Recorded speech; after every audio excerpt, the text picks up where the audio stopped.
defining and demanding respectable behavior. So you have to be attentive to your language. And I was humiliated by people in the community. You have to be attentive to your conduct. And they pointed it at my head and they said, move and I'll blow your brains out. Because I didn't want to make them feel uncomfortable. We have to be attentive to how we come across to people. Put a lot of pressure on someone to feel like the fact that all of that hard work and education didn't shield me from that threat. And that respectable, quote unquote, behavior in public would earn their people a measure of esteem from white America. Today we're talking about respectability politics and how it shows up in W.E.B. DuBois' talent intent theory. Welcome back to our channel. I'm Haas. I'm CeCe. Today we got a hot topic for you.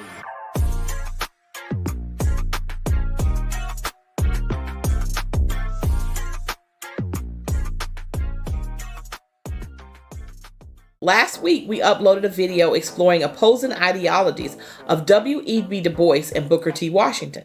And in that video, we briefly discussed W.E.B. Du Bois' talented 10th ideology. But we felt like we needed a little more exploration. Yeah. Especially in the context of 2025. Now, the talented 10th is a concept that Du Bois introduced in the early 20th century, primarily in his work, The Souls of Black Folk, which was published in 1903. Du Bois believed that the future of Black people in America rested on the intellectual and leadership potential of a select group of highly educated Black individuals who would lead the rest of the race towards social, political, and economic equality. He argued that approximately 10% of the African American population possessed the skills, talents, and drive necessary to become the leaders of their communities and the nation as a whole. Right. He envisioned this talented 10th as comprising doctors, lawyers, scientists, educators, and other professionals. And he'd argued that the future of African Americans lay squarely in the hands of a highly educated and skilled and intellectually gifted minority. The core of Du Bois' talented 10th idea lies in three main concepts. Firstly, there must be an intentional focus on higher education. Du Bois stressed the importance of higher education for a select group of Black individuals, believing that intellectual development would equip them with the tools necessary for leadership. And this leads us into the second concept, leadership and advocacy, which must be the foundation of Du Bois' intention onto education. It's that the talented 10th would naturally be the leaders and the advocates of the masses. Right. And so, they will be the ones guiding the Black community towards social, economic, and political equality. So it's important that they had this somewhat literary understanding and historical understanding and be able to draw from all of that knowledge to give guidance and direction. Yeah. That sounds right? Yeah, absolutely. And thirdly, these individuals would have to adhere to strict social responsibilities, meaning they had a moral and a social obligation to use their talents for the betterment of the entire community, in situations of working to challenge the systems of oppression that limited the freedom and rights of Black Americans for the most part. Now, let's be honest. The talented 10th ideology is problematic. Yeah. It's got whiffs of elitism and it's steeped in respectability politics. Yeah, and I have to be honest when we mentioning respectability politics. I had never heard this term before until our son mentioned it to me some years ago when he was in high school, or maybe when he was in high school. And, it was a conversation where his grandparents had invited him to attend this event. Right. And his grandma had spent the entire week taking him around to get fitted for this suit and this tie and the whole trappings. It was a fancy event. It was a fancy event, right? Yeah. And at the last minute, he decides that he's not going to wear this tie, right? And so I had to come back to him and say, well, why aren't you trying to wear this tie? And he went into this whole diatribe about respectability politics, and he felt that his grandma was trying to make him wear it because she was more fearful of what people would think of him if he didn't wear it versus that it really didn't matter if he wore it or not. Well, I mean, with that said, it was a beautiful argument, and I appreciated my child giving that great argument, but he lost in the end. Kids try their best to, use their intellectual prowess of the Yes. things that they learn, and it's a beautiful thing. Yeah, for sure. That they'll explore these concepts. Right. When I was a kid, I didn't explore those type of concepts to argue with my parents about the reasons why I didn't think it was justified. Right. But it was a dress code. Right. I'm sure, as an adult now, these kids understand there are certain events that have dress codes. Yeah. But he didn't understand at that period, and he tried to use that concept of respectability politics, and it was a good argument. Right. And I learned a lot. I learned a lot from that conversation, but I didn't really, I knew what it meant for the most part when people do things for the sake of how something looks, but I didn't have the etymology for it, know, and he gave me the etymology when he said respectability politics. It's like the word microaggression. I mean, though it was coined in 1970 by Chester Pierce. Oh, okay. It didn't become popular, until in the lexicon until 1990s in the 90s, and while we all know what it's like to have a vague and indirect insult hurled at us. And those insults can make us feel shame and anger. But we really didn't have a word that we could use where we could instantly describe the feeling that we had, and what it meant. Right. Now, you said microaggression was coined in the 90s. I don't remember hearing that word when I was in college. Do you? Coined in the 70s, but it started being used more prevalently in the 90s. But yeah, I didn't use microaggressions, but it definitely describes something that you encountered, right? Exactly. But you didn't have the word for it. No, it was hard to know what exactly was happening. We just know it didn't feel right. Right. I mean, I think that's true also of much of the language that has come around the concept of consent as well today. Sure. Because that's a whole different, another world also, as far as how they're using language and the things that constitute consent and doesn't constitute consent. Because we weren't doing any of that in the 90s. Yeah, unfortunately. You're right. I mean, how were we coming up with those ideas? The only way we was coming up with them if we was hanging around in the library in the reference section finding these deep concepts. I mean, they were in the books, but if we didn't have a purpose of reading these books or knowing these concepts, we weren't seeking them out. I mean, I was just gonna say that that I think it was that you had to be, in order to learn a lot of concepts, you had to be around other academically minded people. Right. And then, or you had to be, a big reader. You had to be reading certain things. Philosophical stuff, no less. Right. I mean, who was doing that? I mean, And I just think that the lexicon, the changing lexicon and a lot of the social ideas now, it's much easier for the kids to consume and to exchange those ideas because they have social media. Whereas before, we didn't really know a lot of stuff. If you knew it, and if you didn't know it, it was like, you kind of had to, like I said, stumble around in those circles to get it, Right. We had to have been had somebody to give us access to it, or someone in our immediate vicinity who talked on those concepts. Coming from a black family, we just really didn't talk on those deep concepts of our feelings and emotions. You know what I'm saying? True. It was something that was expected us to push them down and find a different way to cope.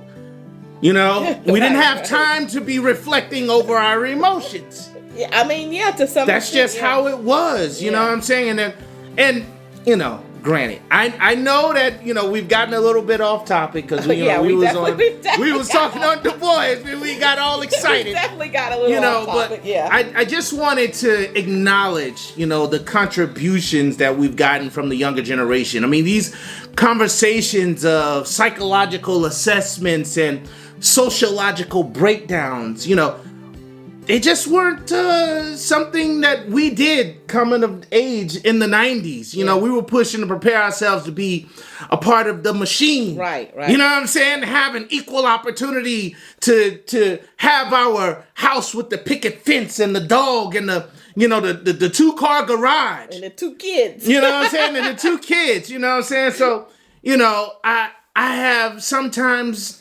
discounted the younger generation for doing this, but their ideology didn't align, with my programming. But I've learned the benefits of their ideology. Absolutely. And what's interesting in these concepts is that they're not new. Right. The term respectability politics was, like we said, was coined in the 1990s by Evelyn Brooks Higginbotham, who was Higginbotham, who is a professor of history and African American studies at Harvard University. Right. And so it's like I said, it's not a new concept, but we're just now understanding what it means. Right. We're starting to use it in our lexicon. Right. In a next nutshell, it's a political strategy wherein members of a marginalized community will consciously abandon or punish controversial aspects of their cultural political identity as a method of assimilating, achieving social mobility, and gaining the respect of the majority culture. Right. Now, I'm going to say an example that would be like, let's say your child wants to get a tattoo or several piercings. On their face? Oh. But you're horrified because you feel like they will never get a job or they won't be accepted by your Jack and Jill group or whatever, debutantes. Right. By the upper echelon of Black society as well as white society. Right. But in reality, you could, I know our daughter had a friend who does have a facial tattoo, right? Well, it was a girl that she knew from college. And the kid was in college and it went off and now she's not working in corporate America, but she definitely has her own studio and she's doing, different things. So the level of acceptance has definitely increased. I mean, these kids are bringing genius to the table. And so I find capitalism, the capitalistic society or whatever, they are overlooking all of that stuff that originally, that before wasn't accepted. Right. People are coming in with tattoos all over your body and stuff like that. Before you have to cover that stuff up. If it was on your leg, you have to cover that stuff up. If it was on your arm, you have to cover it up. Kids are coming in with sleeves now, whole sleeves. And I guess the jobs that, and we're finding that they're very successful, even as they present themselves that way. Right, exactly, yeah. We're in a environment now where, it's IT driven, it's very technology driven, very social media driven, and versus not as much driven where you're having to be corporate, very corporate, very buttoned up, very your suit and you got what is the popular not a Sears and Roebuck, but I don't know. A suit with a tie and all of that good stuff. Joseph A. Banks. There Joseph you go. A. Banks, or whatever the upper thing is, now. But I was gonna say that that I remember we went to an event not too long ago where it was a corporate event. It was the one in the county, and the young lady that put the whole event on, she comes in and she's like wearing tennis shoes. She has on jeans and she did throw out a jacket. She did have a little blazer on, but then before the night was over, she threw that off, and so she's walking around with her Wu-Tang t-shirt on. But she's running things. She's knows what she's doing, and it wasn't. And everybody else is kind of there buttoned up and in their suits and their business casual. But I just thought it's just a whole different type of world now. But It has changed. A lot has changed, and with those changes, it's been awesome. And so it's good for us to recognize what the things that had in the past kept us in such a vice grip, such as respectability politics. Right. So going back to respectability politics. Sorry, guys. And also, hold on one second. I need to wipe my eye.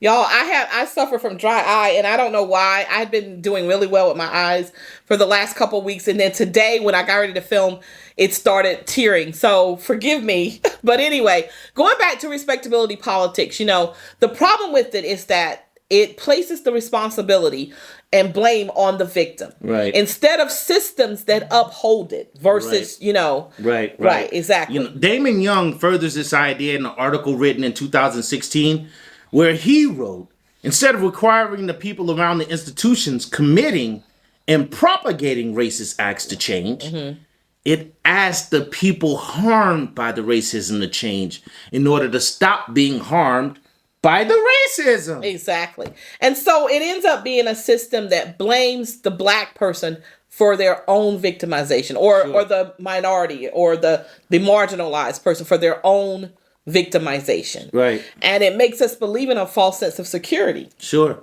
How so, you ask?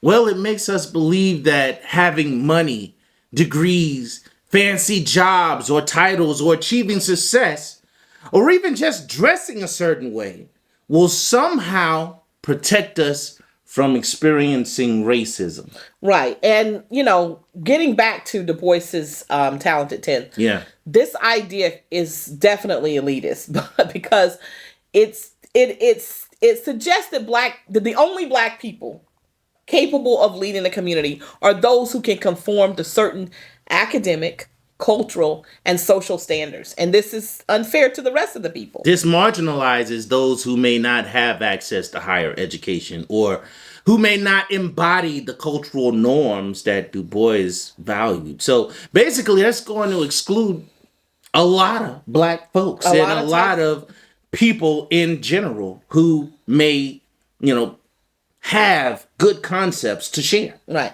In fact, this brings to mind the Black Panthers, which we also, by the way, did a video on, guys. Right. Even though a lot of the Black Panthers were college students and college educated. Right. And that's where they actually got started. Many of them were not college educated per se. Right. They might have been smart and avid readers, but it's a good thought that some of them were not college educated. Some of them didn't sound the way we perceive an educated person to sound, but the concepts they spoke on were high level social, political, and economic concepts steep in academia. Right. So a person doesn't necessarily need a formal college education to understand, relay, and enact these concepts. Right. And that is very true. And that's one of the reasons why I had the problem with Du Bois. Emphasis on the intellectual and professional achievement because it left out the working class who are often the ones who are in the trenches, when we're trying to create social change, that is.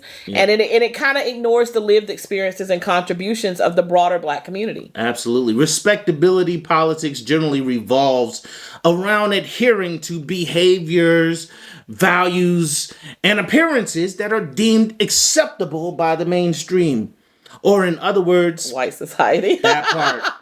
The Talented 10th can be criticized for privileging individuals who align with these standards rather than celebrating the diversity of black identity in the ways that black people have resisted oppression to different ways of living. Right. And lastly, Du Bois's focus on individual success within the societal frameworks doesn't adequately address the systemic nature of racism itself. It can be seen as a call for integration into the existing power structures rather than challenging those structures themselves, Yeah. I mean, that part. Yeah. We definitely can't continue doing things the same way if we're wanting change. What is that thing that they always say? Don't keep doing the same thing, wanting something different. And expecting different results. Right. It doesn't work. No, it says don't keep doing the same thing. The definition of insanity is continuing to do the same thing. Insanity. Continue to do the same thing, but expecting different results. Exactly. Right. But here's the key question. Can the talented 10th be reimagined? I mean, well, I think it can. I think that we have to learn to reframe leadership to be more inclusive. Sure. Leadership today can be collective, Yeah. community-based, and rooted in lived experiences, Yeah. and not just academic credentials Yeah. or, what we call refined behavior. Perhaps grassroots movements and collective action are a good place to start through empowering local organizers, artists, youth leaders, and everyday people whose knowledge isn't necessarily from a college or some institution. Right, exactly. And then, another thing we can do, we can validate diverse expressions of Black identity. Respectability politics often silences or shames, expressions of Blackness that don't fit those Eurocentric or those upper echelon Black, models. And overcoming that means magnifying a range of voices such as queer Black voices, Yep. working class perspectives, Yep. and non-traditional dialects like we just talked about, which is AAAV or African American vernacular, Right. English. And then also including Inclusive. the perspective of Black immigrants, because they Absolutely. also make up a good part of our society now. Absolutely. We can celebrate authenticity over assimilation. Freedom means the ability to exist without needing to perform for white acceptance. Right. And we can also expand the definition of talented. Talented doesn't have to be what DuBois said it was. Right. His concept tended to focus on the intellectual and moral elite. Right. But talent can mean creativity, emotional intelligence, grassroots organizing, or even entrepreneurial skills. Sure. And let me add that, we should also support all forms of Black excellence, not just those that are validated by white institutions. And how about a critical critique of the lift as we climb model? Mm-hmm. Respectability politics often assumes that talented 10th will save the rest. Right. That can be patronizing. And it ignores structural inequality. Instead, let's push for horizontal solidarity. Right. Let me get that word out. Horizontal. Solidarity, yeah. Solidarity. Instead of vertical uplift. Right. Communities rise together, not from the top down. That's the truth. Ronald Reagan's thing did not work, so it shouldn't be something that we incorporate into the Black community to help us rise.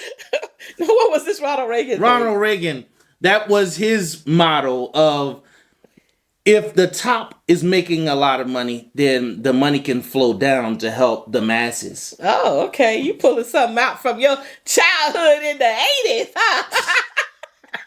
I'm sorry, guys. But anyway, respectability politics tends to avoid confrontation. Right. And we do that to maintain approval. But instead we should go around and try to encourage more bold and systemic critiques of capitalism and colonialism and that doggone patriarchy. Yeah. Rather than trying to water down our demands so that we can seem more reasonable.